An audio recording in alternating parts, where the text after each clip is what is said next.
Hello, good evening and welcome to the program. This is Daily Politics.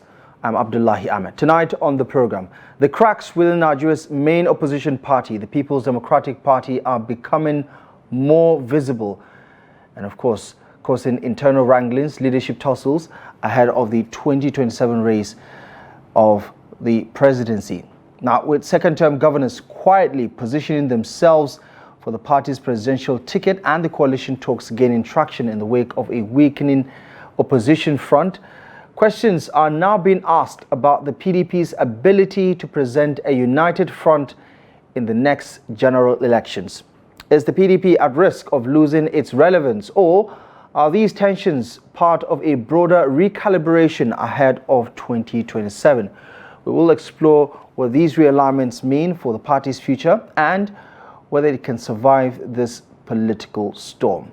Let's set the ball in motion with first a quick snapshot of the recent developments in Kaduna State, where former Governor El-Rufai has been in the news again, attacking the ruling APC with regards to its recent attempts to salvage its relationship within the rank and file of the APC, especially against the backdrop of perceived dissatisfaction from some of those who formed the APC from the beginning. Here's Trust TV's Abubakar Galadima.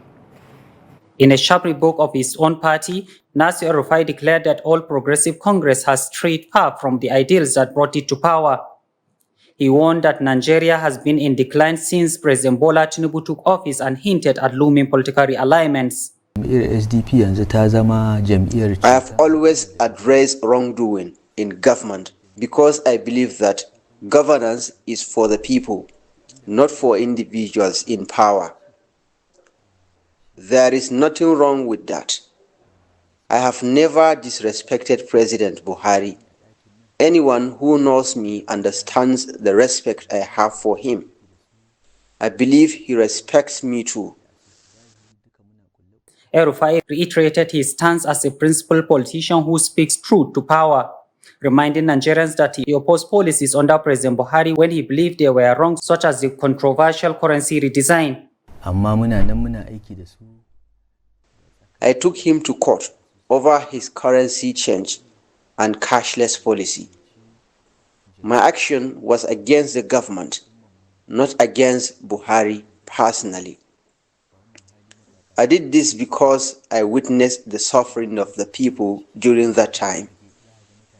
This is not disrespect.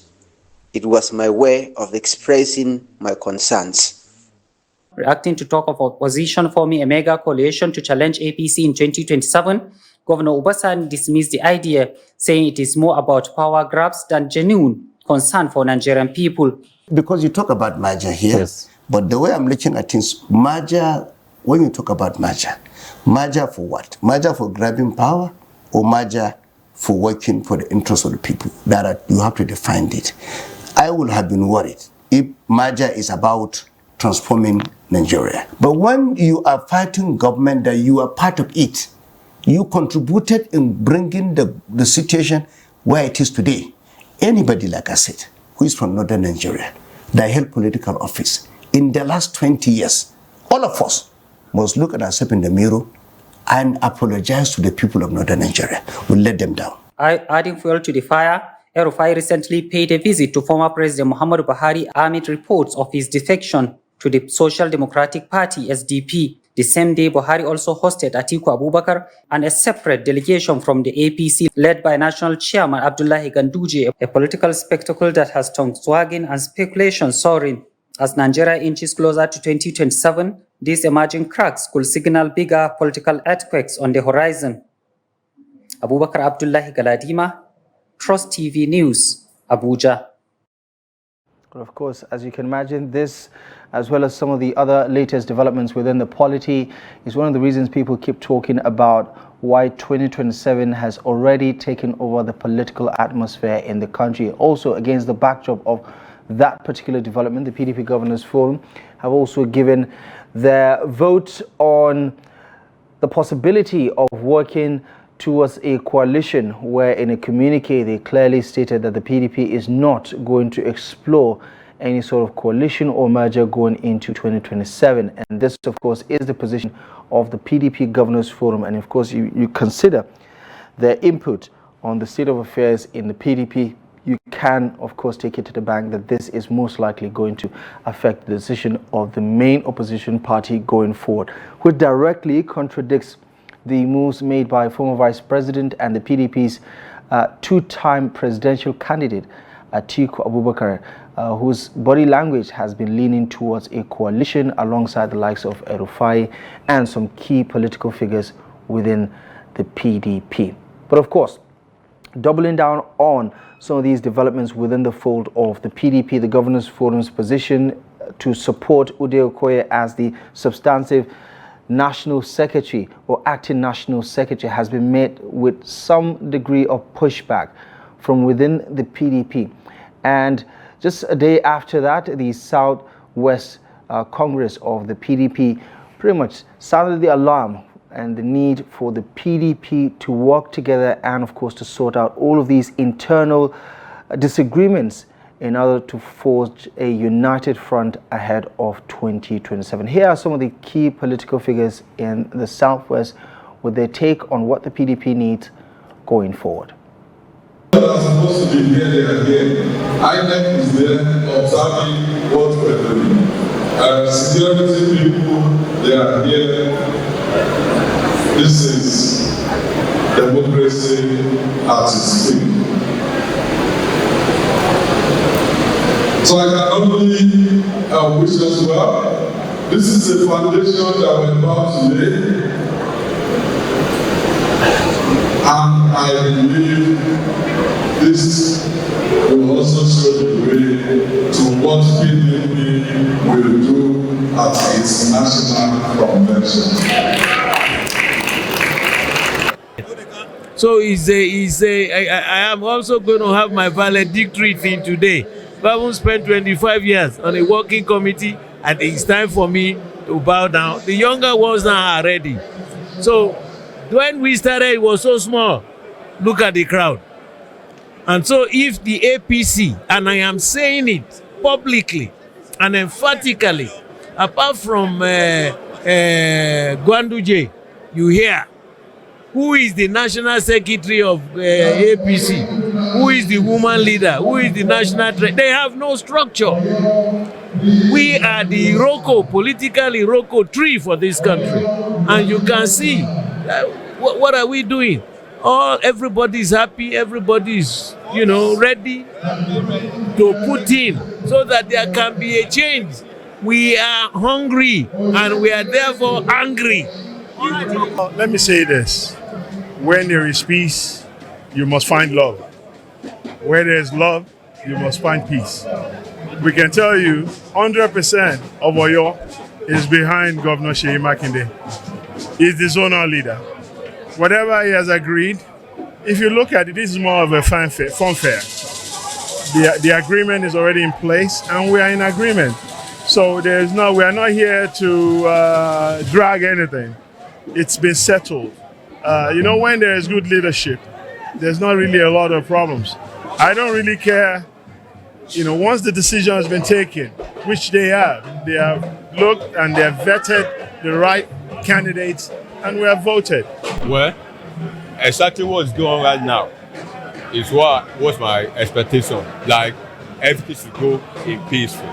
As you can see, there's no fighting. Even there's 2 or 3 people on the candidate, on the ballot paper, but everybody is going just state by state. We have done Oyo State. I think they are doing Osun State now. So we have about 4 more states to be done. And I believe that that's exactly what we believe that should happen, that we should be a one team. The party should be a one team.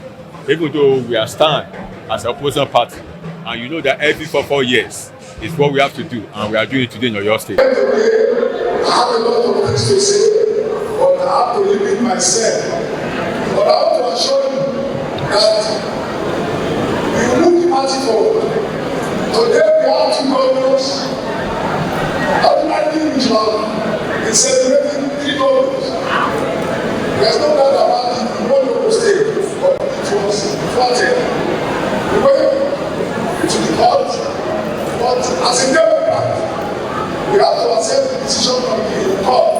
especially the Supreme Court, that says we didn't win.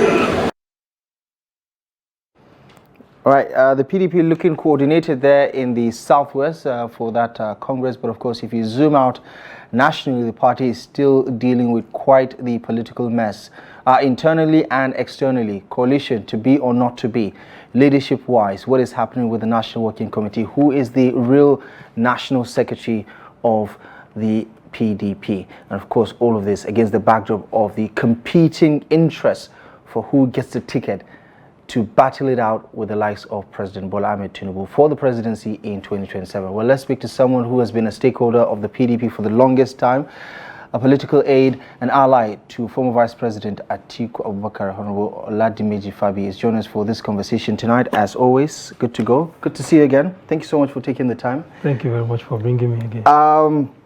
First and foremost, let's talk about the Governors Forum. The PDP Governors Forum met a couple of days ago. The resolutions have been causing quite the reaction from different sides of the political party. Give me your 2 cents on what you make of some of those resolutions, especially the one about coalition. Well, thank you very much. PDP, there's this thing. I don't know if I say it in Yoruba, I don't know how you're going to understand it. But let me leave that. Number one, nothing changes. It's not surprising. It wasn't even a breaking news. Nothing changes, and it's nothing surprising. You expected it? It's expected. We've seen the body language of the managers of the party, because quite well last year, the former Vice President Atiku, a visionary leader, he had his assessment of the situation of the country politically, economically, and in terms of performance of the government. And he advised the party that for us to be able to unseat this failed government of Bola Tinubu, we have to bring all other opposition together. PDP, as the biggest opposition in Nigeria, have a duty to bring all the other opposition together, rally them, unite them, and then let's have a repeat of what happened in 2015 that brought APC into power. Nigerians got tired, perhaps of the PDP then APC, as it were, provided an alternative platform. They came with the mantra of change, although the clamor for change were all scam. Nigerians have realized that all those ones, and they are still scamming us to this moment. So you're saying Nigeria voted for scam 3 times? Yeah, because they were deceived, and I don't see them doing that again. This issue of coalition came as a result of one of the reasons why His Excellency felt we need to do this was because we need to redeem this country. We need to rescue this country. We can't continue like this. Look at the state of insecurity. Look at what has been happening in Plateau now. Look at what happened in Benue. Look at Ondo. How many states? How long are you going to, how is it going to take us to fix this? So I think we look at all this holistically and said, no, Nigeria deserves a better deal. Let us have a coalition of all the oppositions that will unseat this government. And the NWC of the party then said, no, it's not on our table, we're not considering it. Then the governor came, the governors forum, we know that majority of them are in bed with APC and Tinubu. So we're not surprised, it wasn't surprising. Is that a suspicion or an allegation? Whichever one you want to call it. Let Governor Bala Mohammed, the PDP Governors Forum Chairman, come out and tell me that he does not know that some of his colleagues, 5, 6, 7 of them, are in bed with the APC. Let him come out. It's a challenge. When you say in bed, qualify that for me. What are you exactly saying? Politically trying to undermine PDP from within, or what does in bed mean? Let me give you a classical example. Look at what happened in Akwa Ibom yesterday. A PDP governor to come out openly and say the president from the opposition party will spend 8 years. What does that suggest? And we're not fools in this country. These guys cannot continue to fool us. They don't have the interest of the party at heart. All this thing is not about the people. For them, it's about themselves. A number of them wants to return. A number of them want to, looking for security when they leave office, and by extension, they want to make sure that they bring their successor. These are some of the things that are happening. That means it's not for the people, it's for them. And I challenge any one of them, all the governors, let them come out and challenge me that I'm saying what is not right. And I'll be ready for them in an open debate and ask them questions. We're not fools. These guys are not the owners of the party. People are the owners of the party. We respect the fact that they are critical stakeholder. We respect that. Governors Forum is not a statutory organ of the party. But they're all members of the NEC. Yes, but they are not a statutory organ recognized by the party. We know the statutory organ, the NWC, the NEC, the convention, the state ESCO, the working committee, and all the other working committees. Those are the statutory organs of the party. The governors are not. But we respect them because we consider them a critical stakeholder in the party. All right? So, but there are other stakeholders in the party who are not governors. But the biggest stakeholders are the Nigerian people. And they are there, they're supposed to be there to work for Nigerians.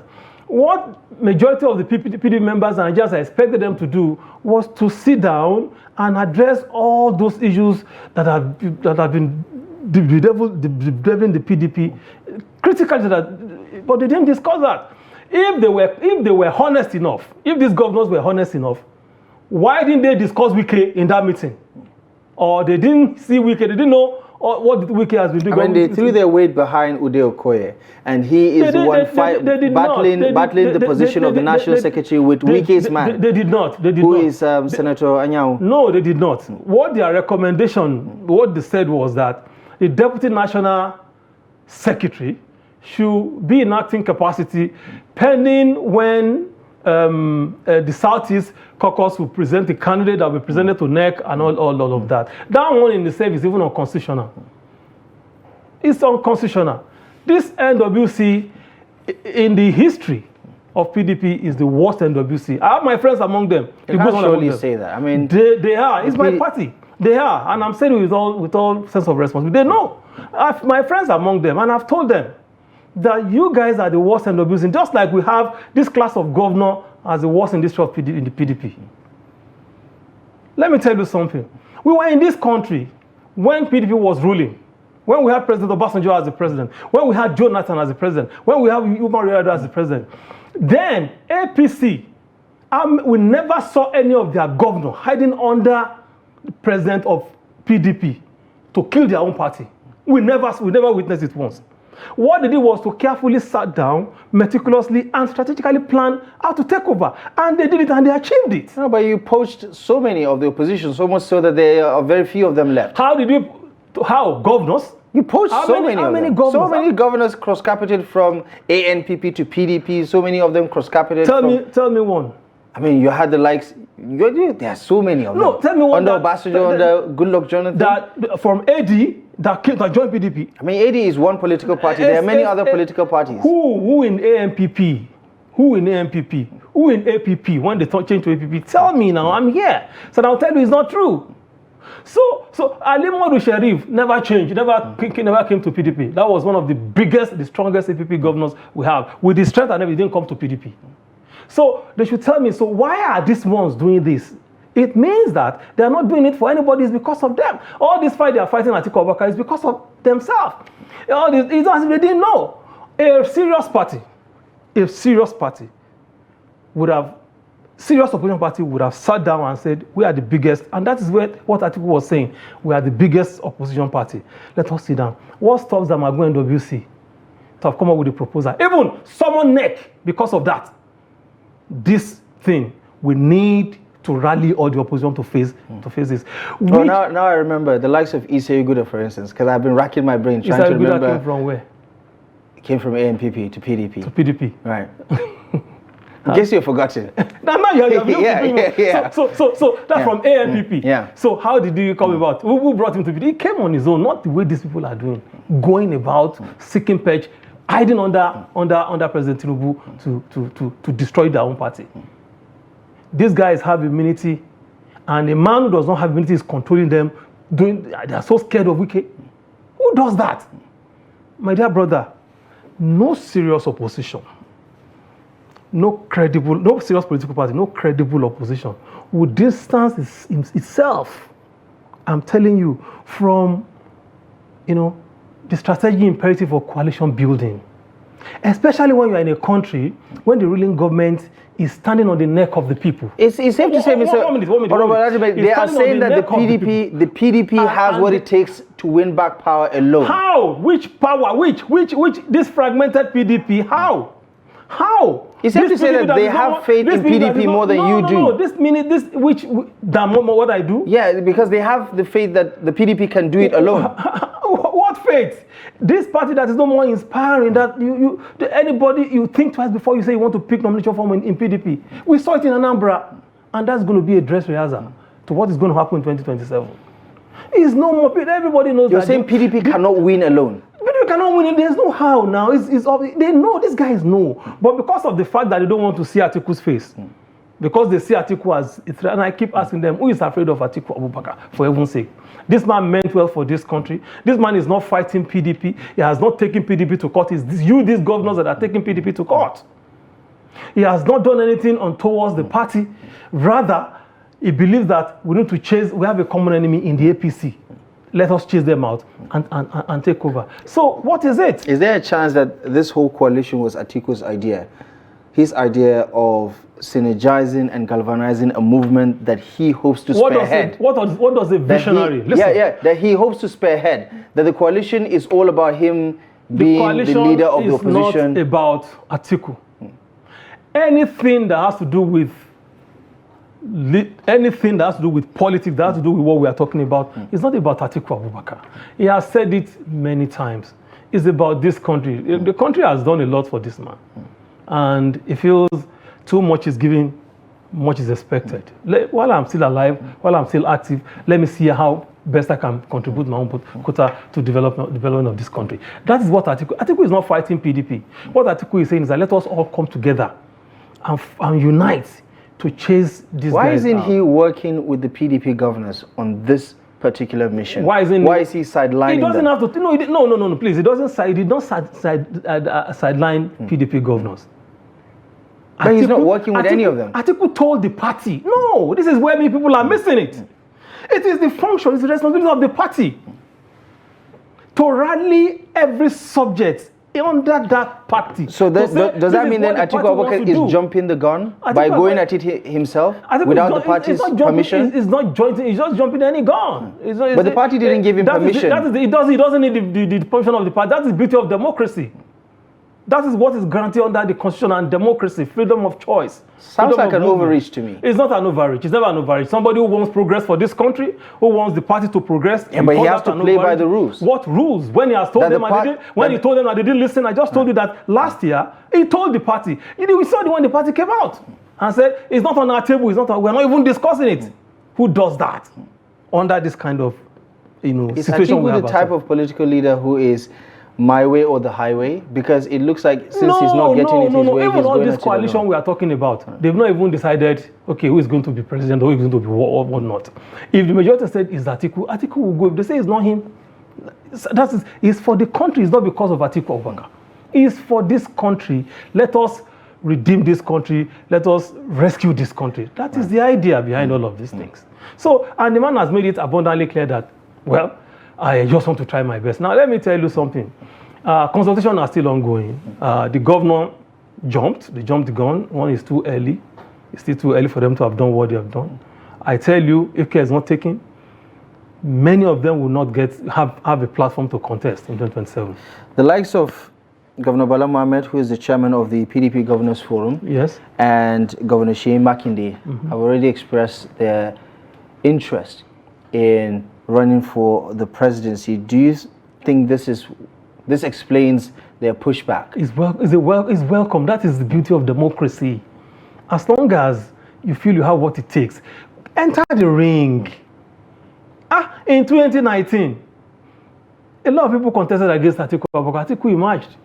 In 2023, Almighty Wike contested, and many others. Atiku won. Bukola Saraki, all of them, Atiku won. That is the beauty of democracy. If Sheyi Makinde feels he has what it takes to run, let him enter the ring. If Bala thinks he has what let him enter the ring. But they can't say because of their own ambition, shut down another person's ambition. Because Atiku has no problem with all of these guys. He's not saying you shouldn't contest. He has never said you should not contest. It's about contest. It's about fair contest. Let us go to the field. Let the best candidate win. That is the fairest position. A political chieftain of the PDP, one I suppose you respect a lot, comes from the Southwest, Chief Bode George, had his say about this when he says, if PDP wants to die, they should give Atiku Abubakar the ticket in 2027. You know, Chief Bode George is a man I have tremendous respect for. He's a leader in the Southwest, and then we relate very well anytime we see. He's not the man that I go to his house, but when we see, we know each other and we crack jokes. I remember one of my trips. I don't know whether it was an international trip or local trip. We were on the same plane together, and he told me we have to first kill this party before we reorganize it again. And I was like, what is Oga talking about? I didn't argue with him. I'm not surprised about Chief Bode George's constant attack on Atiku Abubakar. I am not surprised. Was that an attack or a reaction? It was an attack because he kept doing it, and I felt that Chief Bode George has lost all political capital, and anytime he wants to get to be heard or to looking for relevance, he must mention Atiku so that he can get traction. That's what he's doing, and you see that it has never had any effect on the political activities of Atiku Abubakar. They are two worlds apart. I see envy, and I see, if Chief Bode George, another statement who is expected to play a mediation role, will be lying in, and they said they are the founders of the party, will be following all these young guys who are governors to scatter the party. It's really disturbing. So Chief Bode George, another statement, my advice for him is that he's not having a good time. He's getting bad press anytime he does that. Okay. Atiku has no problem with him, but I don't know whether he has problem with Atiku. And is he not in his place to say who will become the next president or not? Chief Bode George, as we see, has never won his polling booth in Lagos. He has never won. Politicians keep saying that in the history of PDP, he has never won a polling unit in Lagos, and they say they are leaders of the party. Atiku has been governor, he has been vice president, he has made governors. How many governors has Chief Bode George made? How many National Assembly members has Chief Bode George made? How many councillors has he made? So there are two worlds. But you still respect the fact that he has a right to air his opinion. Yeah, of course, he has the right to do this. Atiku has the right to do whatever he wants to do. So he should stop attacking Atiku, because Atiku has not wronged him for anything. If there's anything, go to the field and go and work against Atiku. Okay, let's bring in Timothy Osadolor, the Deputy National Youth Leader of the PDP. Join us virtually from Benin City in Edo State.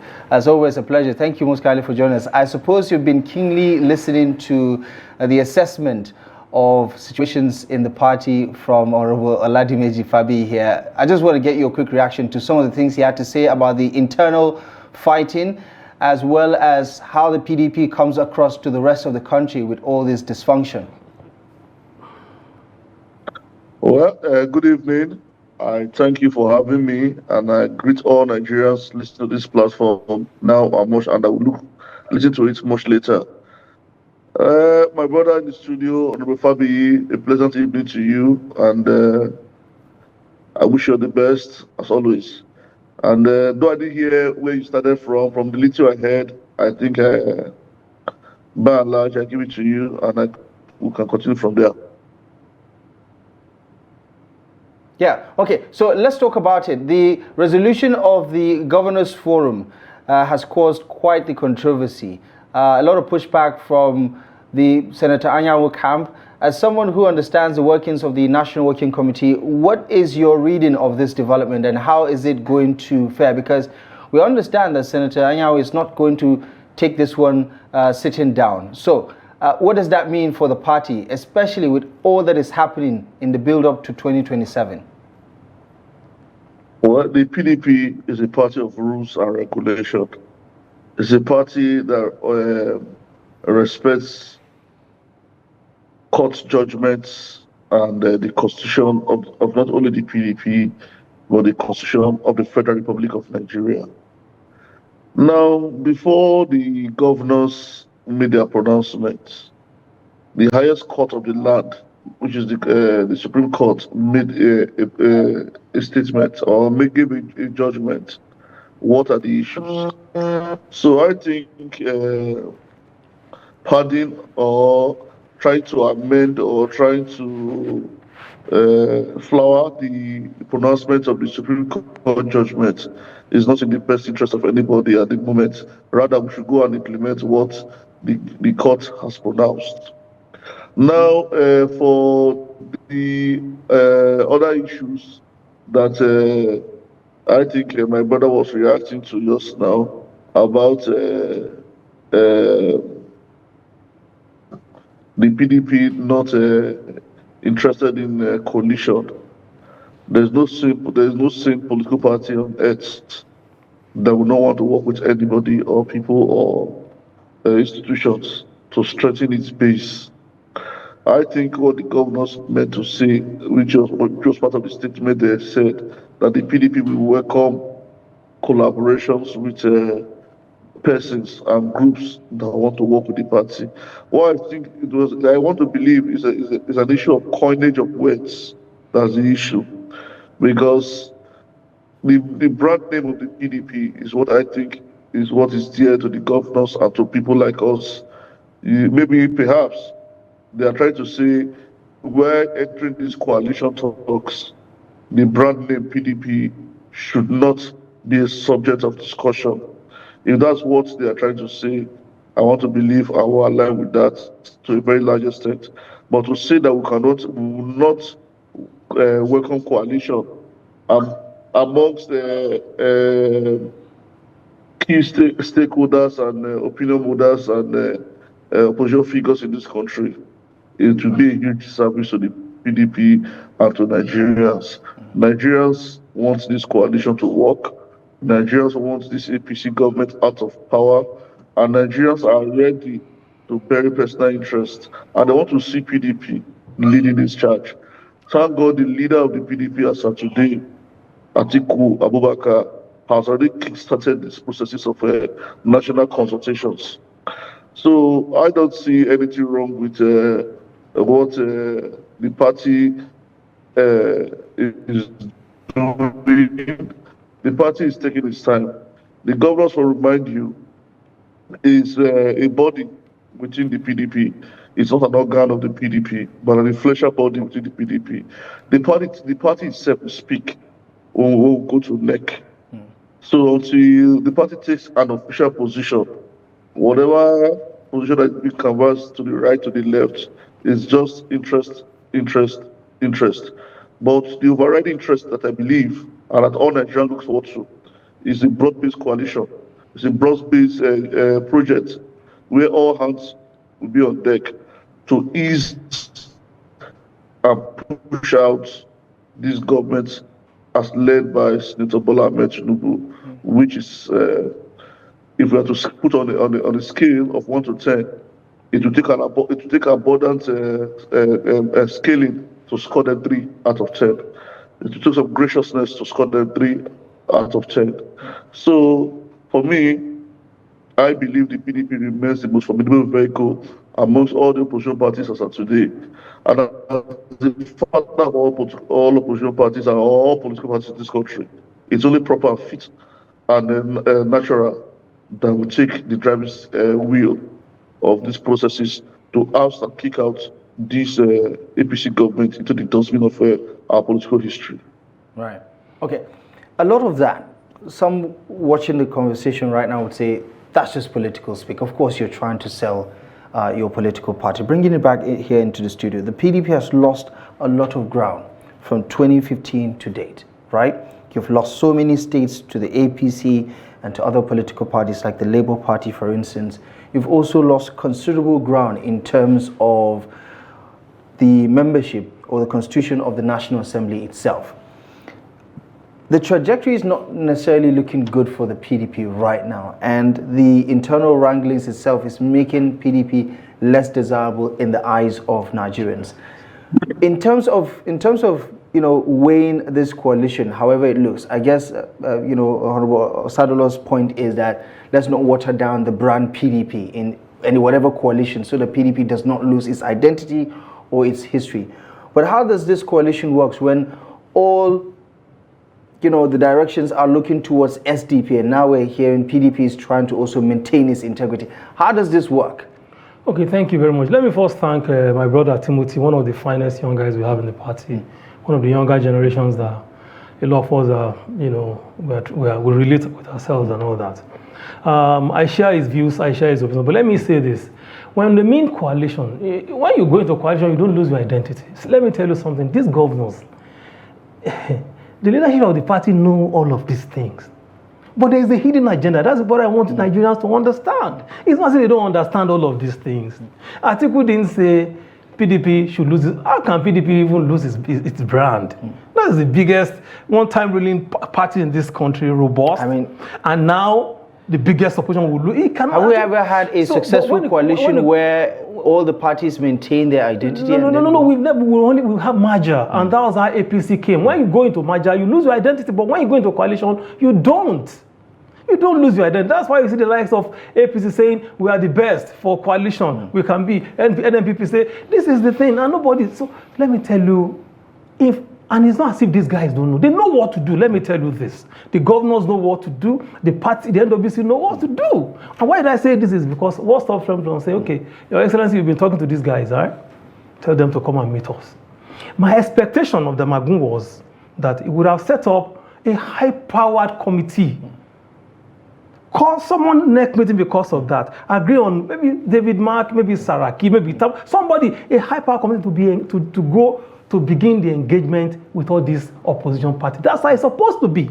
But because of their hidden agenda, they turned blind eye. They didn't want to do it because all their mind is, we don't want Atiku again on the scene, especially with the governors.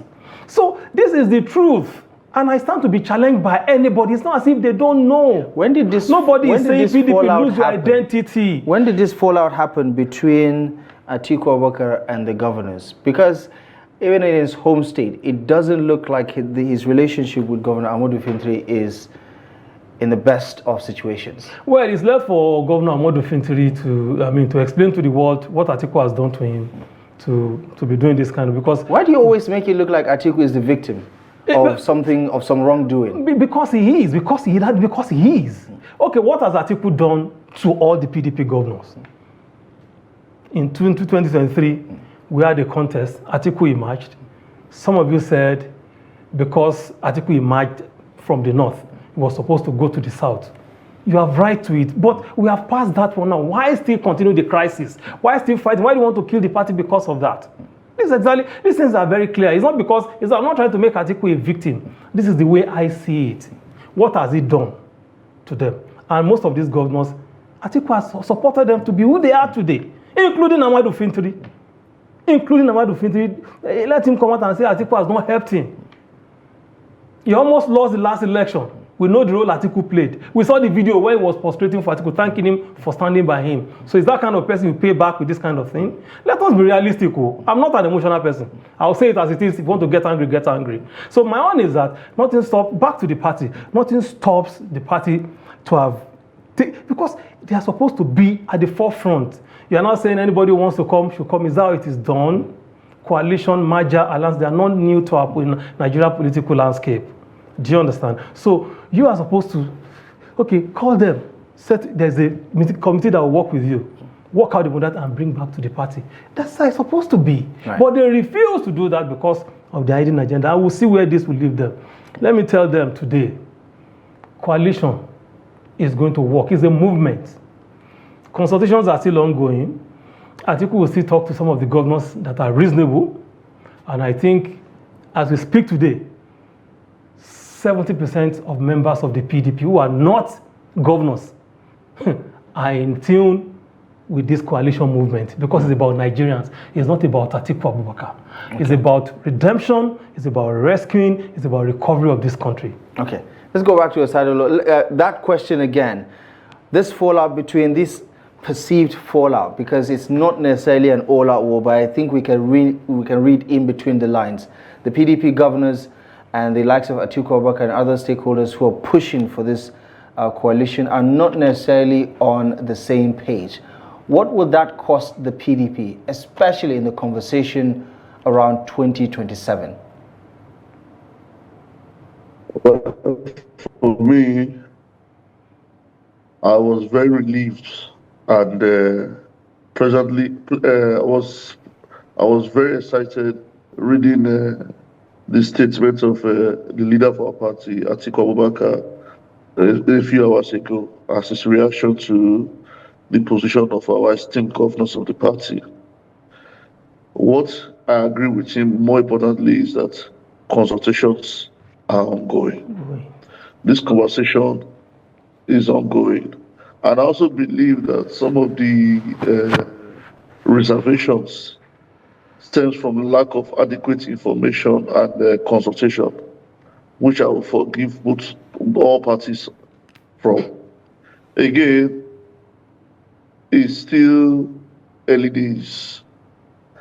2027 is still some good months ahead of us.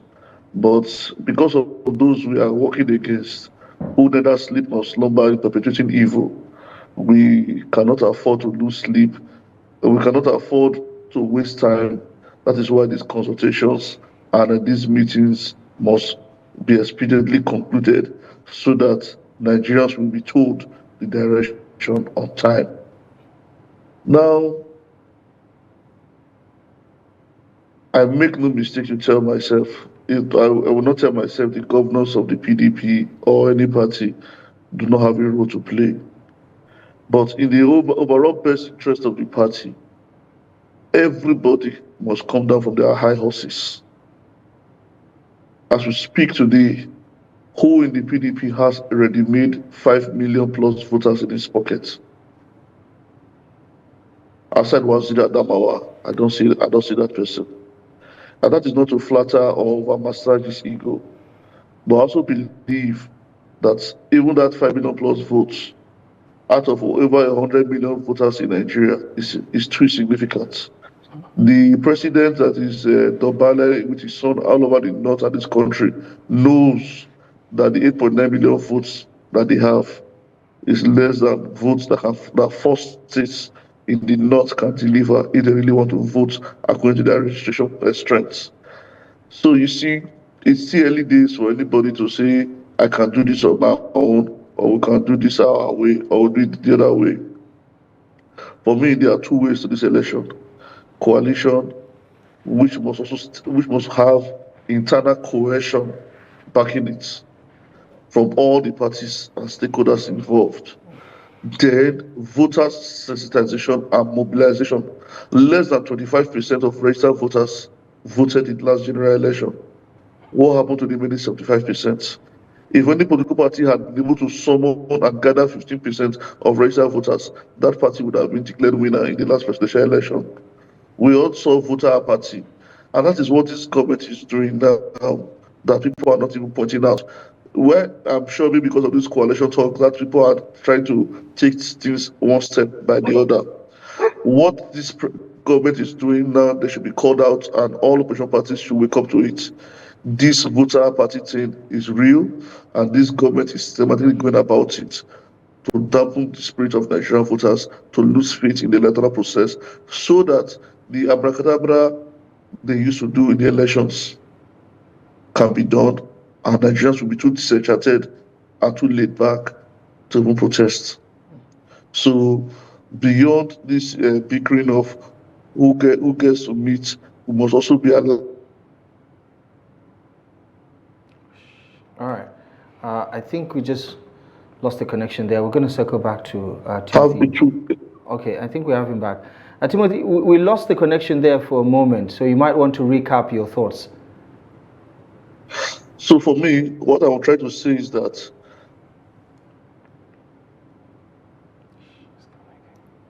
there you go again. We'll work on that and get back to him in just a moment. Yeah, just hang in there for a moment, Timothy, if you can still hear me. We're going to work to get the connection back stable so that we can hear the rest of your thought there. But what do you make of the point he was making, and how do we get to that particular point that looks like an El Dorado, where everybody is playing on the same page, especially in relation to not just the power grab, but what's best for the Commonwealth of the country, which is to have a healthy democracy, a healthy and viral opposition that has the potential to offer Nigerians an alternative. I mean, this fight is beyond just Atiku Abubakar, the likes of Bala Mohammed or Nyesom Wike. Even their children now are involved in the battlefield. So it's getting messier by the day. How do we get to that El Dorado? How do you get to that El Dorado? Well, thank you. First, I want to thank Timothy for his in-depth analysis As a matter of fact, he took quite a number of things out of my mouth, like when he said, look around PDP today, who has that network of Atiku Abubakar? Who has it? Among all the governors, let them come out and say, yes, I have the network that's modern, that's bigger than Atiku. This is reality. So it took that away from me, and I appreciate him for saying it. He's a party person for saying it as it is. Now, for me, and he again mentioned something, because this is where Tinubu have always wanted to zone us, zone PDP, fighting among ourselves, criticizing ourselves, blackmailing ourselves, creating issues among ourselves. That is where Tinubu has always wanted to zone us. And no thanks to some who bought into that. And they are really intensifying effort to see that crisis remains in the party and is not settled. Again, no thanks to Supreme Court that has not given a definite judgment on the issue of National Secretary. No thanks to Supreme Court. I mean, the Supreme Court is very consistent. Just hold on. It said the same thing with the Labour Party. It's not for the courts to determine who is. It's the same thing. It's the same thing to create crisis in the opposition. Let's just leave that matter. I mean, get your house in order. Why are you blaming the courts? In one breath, you said this guy is the National Secretary. In another breath, you said you threw away all the judgment from the lower court, and in another breath, you said the party should clean it. I mean, that is why the Supreme Court is there. Give us, this is the National Secretary. If they had done that, there won't be all this crisis. Look at Labour Party, it's the same thing. Is that fair enough? No, to me as a person, I'm not a lawyer, but that's the way I see it, and I'm saying it out now. So now everybody must be able to work together, come down from high horses and talk. If truly you have the interest of the nation and even your party at heart. Timothy just said it. Everybody must come down from his high horse. Let us agree. But I keep telling you, these people are not interested in all of this. They are not interested. You're saying there is no diplomatic way out of this? No. See, somebody that has agenda, that has his own plan. It's difficult. But you also have your own plans. We are fighting. My own plan is for the country to work. Everybody says that. Every politician says it's about Nigeria. And they should act it. They should act. Atiku is acting his own. There's a difference between someone who is trying to unite the people for a common purpose, good purpose for the people, and somebody who is trying to say, I'm aloof. No, there are two different things. And posterity will always act. Atiku is acting his own. Atiku is saying, let everybody come together, let's do this. This party is big enough to lead this charge. This is what I am saying. How open-ended is this move for a coalition? Does it also happen if Atiku Abubakar is not the sole candidate? Yes. It happens. If it happens, what is it? You say if that is not the candidate of the coalition. What will Atiku do? You accept it.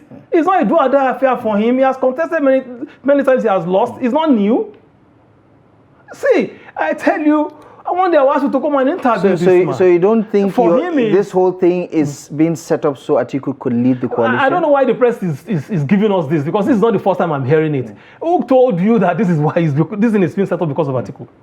There's going to be a contest. Even in the coalition, we have one or two persons who are interested. If this coalition comes together now, nothing stops Sheima. They will say he has what is to the president to come out and say, I want to run. Nothing stops Bala to come out and say, I want to run. But when they get to the field, they will see. So whoever wins is democracy. It's democracy. Whoever wins is and everybody will work with it. But what I'm saying is that we still have a chance to come together, to tell ourselves the honest truth, to tell those who are bent on destroying the party to please take a chill pill. This is not what the party is set up for. We need to provide dividends of democracy for the people. We need to do this because of the people, not because of just ourselves. So everybody must be serious about it. If you have to give me a yes or no answer, because we have to go, will this coalition happen with the PDP? Yes or no? No, it depends on PDP. I'm not a PDP. I'm just a member. And we have people who are leading it. It depends on them. They should be the one. You should ask the question to Governor Bala, all the governors. I'm asking from what you're seeing right now, will it happen in your view? I pray it happens. I want it to happen. So it's not I want PDP to lead the charge. Right. See, PDP is a beautiful brand. I tell you. I know what PDP has done for me. Not governors, because I don't go to any governors. Right. what the party has done for me as a person, being a member of the party, whether when we're in power or when we're not in power, PDP is a beautiful party. There's no party that can be compared to PDP in Nigeria today. Forget all these shenanigans of APC. Interesting conversation as always, Honorable Olamide Fabiyi. Thank you so much for joining us on the program today. I appreciate you for taking the time. Thank you for your analysis. Thank you very much. All right. And of course, unfortunately, we are unable to circle back to Timothy Osadolor, the National Deputy Youth Leader. For want of time and for the poor connection, Timothy, as always, thank you so much for joining the conversation. Really do appreciate you for taking the time. Thank you so much. Thank you for having me. Thank you. All right. And of course, with that, we wrap things up for tonight's edition of the program. Daily Politics returns tomorrow live at 8 p.m. Until next time, I'm Abdullahi Ahmed. Good evening.